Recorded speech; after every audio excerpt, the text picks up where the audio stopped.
அஸ்ஸலாமு அலைக்கும் வரஹ்மத்துல்லாஹி வபரகாத்துஹு. புனிதமான ரஜப் மாதம் மராஜுடைய தினம் இன்னும் 2 நாட்களில் வர இருக்கிறது. இன்று 15ஆம் தேதி, பிறை 24 சனிக்கிழமை பின்னரம் ஞாயிற்றுக்கிழமை இரவு பிறை 27 அன்றைய தினத்தில் புனிதமான மேராஜுடைய கண்ணியமான நாளாக நாம் கொண்டாட வேண்டியிருக்கிறோம். உலகத்தில் மிகப்பெரிய ஒரு நாள் இருக்குமென்றால் அது மெஹராஜுடைய நாள் தான்.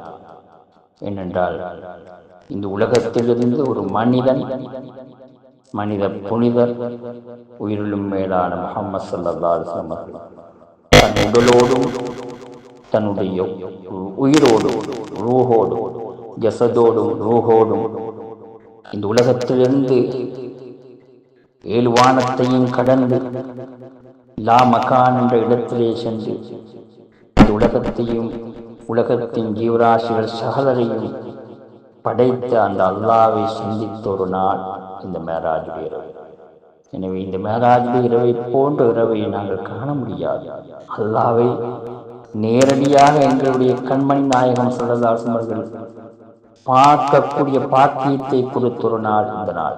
தன்னுடைய ஹபீபை இந்த உலகத்திலிருந்து அந்த வான்லோக உலகத்தை நோக்கி அழைத்து இறைவன் சந்தோஷமாக ஜிப்ரீலின் மூலம் சிதறத்தில் முந்தஹா என்ற இடத்தையும் கடந்து லாமக்கான் என்ற இடத்திலே வைத்து காபா கௌசைனி என்ற அடிப்படையிலே மிக நெருக்கமாக அல்லாஹ்வை காணக்கூடிய சாத்தியத்தை வெற்று கண்களால் ரசூலுல்லாஹ்வுடைய அல்லாஹ்வை கண்டு தொழுகையை பரிசாக பெற்று இன்னும் பல பாக்கியங்களை அடைந்து ஞானங்கள் அறிவுகளையும் பெற்று எங்களுக்கு வந்து எங்களை சந்தித்த அந்த நபியுடைய சிறப்பான அந்த மேராஜுடைய நாளை நாம் எப்படி கொண்டாட வேண்டும்?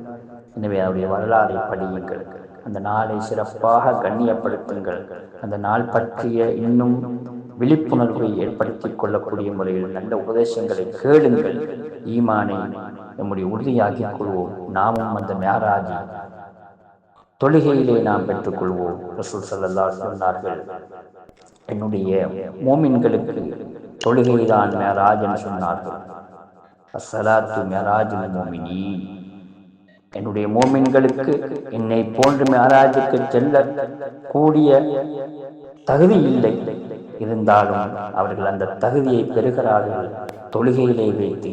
எனவே தொழுகின்ற பொழுது அல்லாஹ்வை அவர்கள் முன்னால் வைத்து உள்ளத்தில் வைத்து நேரே அல்லாஹ்வை காணுகின்ற அந்த சந்திப்போடு அந்த தொழுகையை அவர்கள் நிறைவேற்றினால் அல்லாஹ்வோடு வசனிக்கலாம், பேசலாம், அவனை காணலாம் என்ற தத்துவத்தை இந்த தொழுகையிலே வைத்திருப்பதாக இறை தூதர் நபிகள் திலகம் ஸல்லல்லாஹு அலைஹி வஸல்லம் சொல்லியிருக்கிறார்கள். எனவே சுபஹ் தொழுகையை தொழுங்கள், படுக்காதீர்கள். அதே போல தஹஜ்ஜத்தை தொழுங்கள், உறங்காதீர்கள். அந்த தஹஜ்ஜத்துடைய வேலையில்தான் இறைவன் சமா துன்யா என்ற கீழ்வானத்துக்கு இறங்கி கேட்கின்றான், உங்களுடைய உதவிகள் நான் செய்ய தயாராக இருக்கின்றேன், நீங்கள் தான் கேட்க வேண்டும்.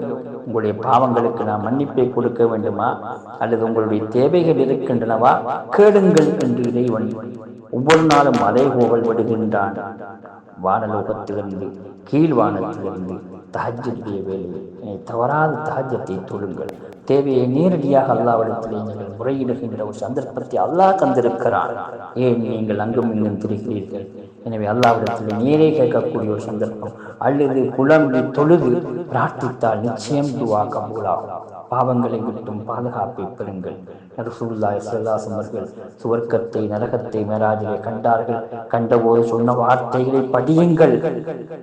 போதை வஸ்துவில் அடிமையாயிருக்கக்கூடிய இந்த வாலிப சமூகமே சிந்தியுங்கள்.